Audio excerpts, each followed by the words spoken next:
Hello, everyone. First of all, I would like to welcome all participants and speakers in the fourth Global Congress on Food Science and Nutrition.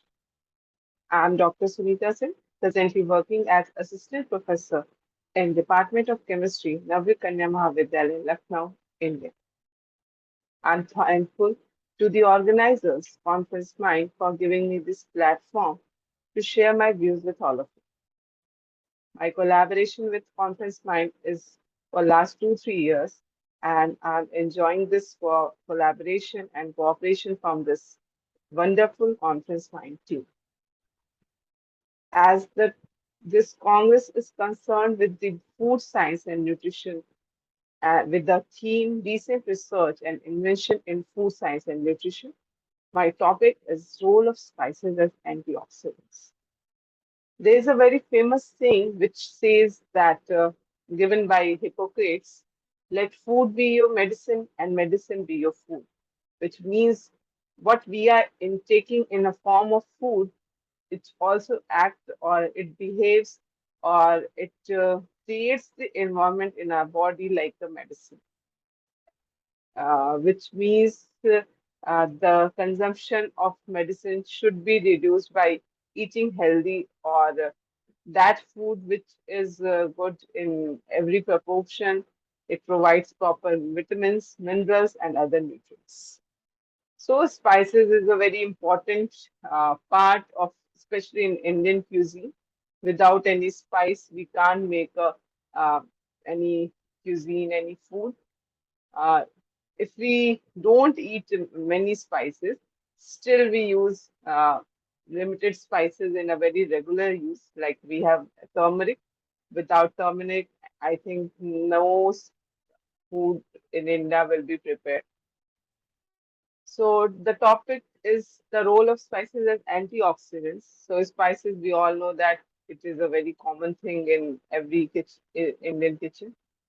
An antioxidant is a term which is related to the different products that provides the defense mechanism or delay the process of oxidation, and in return, it save or it prevents the different types of oxidation in at very cellular levels also. In the case of food, we can say these antioxidants increase the shelf life of that food. So I'm going to talk about these two topics, spices and antioxidants.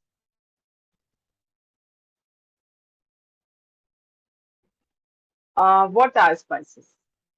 As we know that what are spices, but according to International Organization for Standardization, the term spices and condiments applies to natural plant or vegetable product or mixtures in whole or grounded form and are used to impart flavor, aroma, and pungency to or for seasoning the food. So this is the basic purpose of spices in any cuisine around the globe. Classification of spices, they are classified on the basis of origin and flavor. They are also divided on the basis of economic importance, and they are divided on the basis of quality levels. Like on the basis of origin and flavor, they have been divided into various types like pungent spices, which includes pepper, ginger, and chilies, mustard, having the pungent taste. We have aromatic fruit having some aroma, like we have cardamom, fenugreek, cumin, aromatic bark, cinnamon, and cassia. Phenolic spices containing some phenolic compounds, cloves and allspice, like cloves contain eugenol, and colored spices, like we have turmeric, saffron, and paprika. On the basis of economic importance, they are divided into two parts, that is major spice and minor spice. The spice contributes major share to spice trade industry comes into the major spice, such as black pepper, chilies, cardamom. We also know that in history, it is also mentioned that some of the spices have been imported from India to various countries. So it is also one of the things for which different invaders, or we can say outsiders, has come to India. Like black pepper has been gone from here to some other places also. Minor spices includes some of the spices which are not in very which are not in very, we can say, uh, play a very vital role in the spice trade industry. So they come in minor spices. On the basis of cotyledons, they are divided into dicotyledony and monocotyledony. Dicotyledony contains chili, paprika, sesame, chamomile, chicory, cubeba, and monocotyledony contains garlic, onion, saffron, cardamom, ginger, turmeric, and vanilla. So these are some of the classification of spices. There are other classification also on the basis of origin and flavor, on the basis of growth habits, and on the basis of degree of taste. Like on the basis of degree of taste, it is divided into hot spices, mild spices, and aromatic spices. Herbs are also there, like basil, dill leaves comes in this category. Aromatic vegetables, which includes onion, garlic, and celery. And when we talk about on the basis of origin and flavor, they are divided into hot spices, mild spices, aromatic spices, herbs, and aromatic vegetables. So, on the flavor of the degree of taste and flavor has been divided into particular types. These are some of the figures of spices like cardamom, mint, chili, coriander, turmeric, ginger, cloves, cardamom. We have cardamom have two small and big, and pepper. We have garlic, bay leaves, and we this cinnamon bark, or we can say this is the bark portion. The basic use of spices, what we know till now, is that they are used for flavor and aroma purposes. They also have a preservative property. And from the ancient times, they play a very vital role in various Ayurvedic formulation, which shows their medicinal properties that can be used for curing different types of ailment and diseases. Uh, the topic is concerned with the antioxidant property of spices. The chemical definition of antioxidant is a substance that prevents oxidation or inhibits reactions promoted by oxygen or peroxides. Biological definition, a synthetic and natural substance that prevent or delay the deterioration of a product are capable of counteracting the damaging effect of oxidation on tissues. And according to the Institute of Medicine definition, it is a substance that significantly decreases the adverse effect of reactive oxygen species on normal physiological functions in humans. So these are some of the common definitions of antioxidants. We can't say that this antioxidant property is only related to the preservative property of spices, but at cellular levels, it also play a very vital role. Our body naturally made some antioxidants, which fight or defense, provide a defense mechanism at cellular level. But due to, we can say, the environmental factors and the extrinsic factor like pollution, different exposure to radiations and other, uh, we can say, not a very good proper lifestyle, it uh, disbalances the antioxidant ratio in our body, and which leads to different types of oxidative stress at cellular levels. And these oxidative stresses are related to various type of diseases. Uh, in this figure, I have used a term that is reactive oxygen species. So they are induced by different types of process, or we can say methods like pollution, smoking, radiation, different types of viruses, heavy metals consumption, UV light exposure, and processed food and different metabolic reactions that are not occurring at a we can say in a proper way. All these causes the generation of reactive oxygen species. So when the reactive oxygen species, we can say, occur or develop, then it leads to the oxidative stress. And these oxidative stress process creates lipid peroxidation. It also affects the protein synthesis process, so which leads to protein damage and DNA damage. So a normal cell, if it comes into, if it goes under oxidative stress due to the presence of reactive oxygen species, or we can say by a cell is attacked by free radicals, so they can cause different types of, we can say, bad effects, such as there is a cell death occur, or there is a we can say malfunctioning in the process of cell.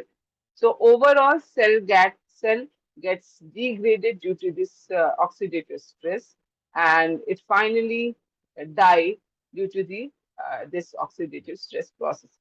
So, avoiding or inhibiting the generation of reacting oxygen species, there are some natural methods like we consume different types of antioxidants in the form of enzymatic antioxidants, flavonoids, vitamins, and unprocessed food, which contains a very good quantity of antioxidants. So all these things can help us to cope up with this effect of reactive oxygen species in the form of oxidative stress. You can see here, this cell with oxidative stress undergoes apoptosis and necrosis.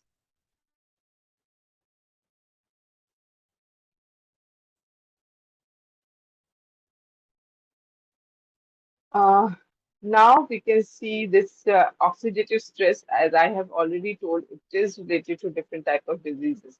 Like we have rheumatoid, osteoarthritis, psoriasis, asthma, cancer, allergy, Alzheimer disease, renal graft, nephritis, cardiac fibrosis, muscular degeneration, skin aging, sunburn, melanoma. So all these are interrelated diseases caused due to oxidative stress. We can't say like it doesn't show the particular symptom having oxidative stress. These are the long-term effect of having oxidative stress at cellular level.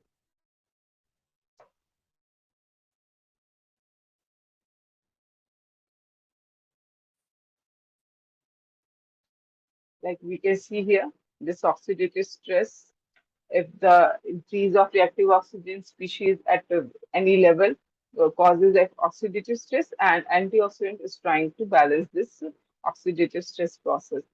The free radical having one electron or having one electron less in their system, and they try to scavenge or take this extra electron from the healthy cell. So this antioxidant provides that extra cell to the free radical and make it stabilize, and how it behaves or how it prevents the attack of free radical on the healthy stable molecule or cell. Uh, this figure also shows the presence of antioxidant and the different effects of oxidative stress. Like antioxidants can be obtained from different types of, we can say, minerals, organosulfur compounds, carotenoids, antioxidant cofactors, polyphenols, low molecular weight antioxidants. And this oxidative stress can cause age-related diseases, inflammation, abnormal cell death, and this antioxidant defense provide a proper mechanism to get uh, proper, we can say, a coverage from different types of aging diseases, and it provides a healthy ecosystem to whole our body. That's why they are needed in our body. Classification of antioxidants, they have been classified on various types like enzymatic antioxidant, non-enzymatic antioxidants, which are further divided into flavonoids and phenolic acids. Flavonoids and phenolic acids are basically the main proportion found in spices, or we can say the chemistry behind spices involves the different chemical components which are rich in antioxidant capacity, or we can say they have good antioxidant activity. History of antioxidants in food, like in the prehistoric and historic times, smoking. Smoking is one of the method to preserve a food, and in this case, they used to wrap up with a layer of spices and provide this smoking method with the which is one of the natural treatment. After that, as the time progresses from 1920 to 1940, we see that the use of antioxidants is there. Natural additives like gum guaiac and lecithin tocopherols are used for the antioxidant purposes. But as the in science and technology has advanced, we started making use of different types of synthetic antioxidants for the purpose of preserving the food and increasing the shelf life of that food. So in this process, from around 1950 to 1970, different types of synthetic antioxidants such as butylated hydroxyanisole, butylated hydroxytoluene, propyl gylate, EDTA, tetrabutyl hydroquinone, all these are used in a very, we can say, in a very rigorous way for use as preservative. But then there is also fall around 2011 or we can say from 1970 80s, it is also found that now the consumer perspective has changed. They become more aware about the different types of side effects that can cause due to this additives of synthetic origin. So they go back to the different natural alternatives for these preservatives. And in this case, are found to be one of the potential candidates because there are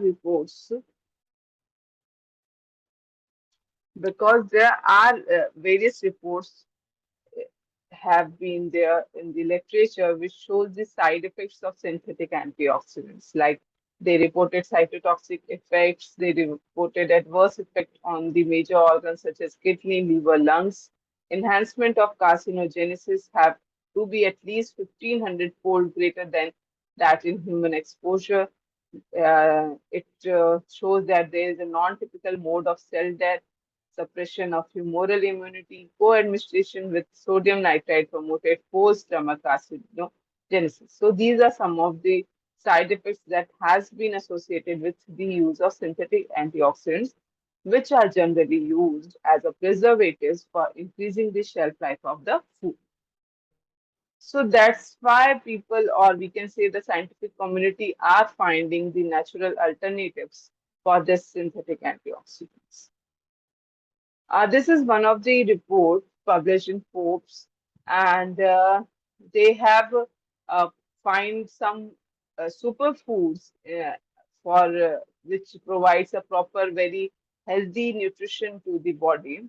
And in this list, it is surprisingly two spices are there, which is cinnamon and turmeric, which shows that these spices, although they are not used in a very large amount, but they provide a very good we can say very good coverage or protection from different types of diseases, or we can say they provide a proper nutrition in various form to the body.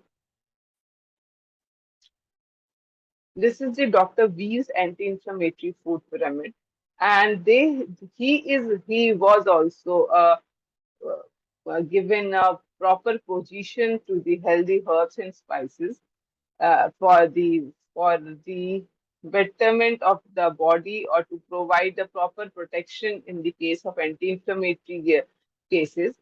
And in this list, having herbs and spices shows the anti-inflammatory properties of herbs and spices.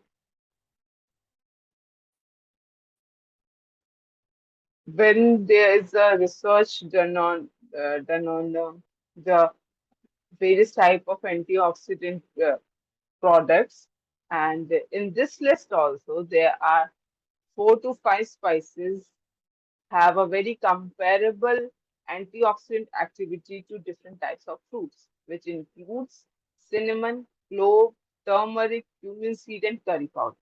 So all these are a very good source of antioxidant, we can say compound with a different types of fruits that are also a good source of antioxidants. Carlson and co-workers have made a very good review on different types of spices and other fruits, herbs also, and they investigated the antioxidant content of more than 3,100 foods. beverages, spices, herbs, and supplements. And they're in their list allspice dried ground, clove dried, and mint leaves. These three have a very good antioxidant content in comparison to other spices. Although they have also investigated other spices like basil, bay leaves, cinnamon, dried ground, dill, estrogen, ginger, nutmeg. So they have investigated different type of spices in which allspice, clove, and mint comes out to be very good performer in the with respect to antioxidant content. This is one of the we can say antioxidant content of spices in comparison with other plant foods. Like 1 teaspoon of clove is equal to the half cup of blueberries.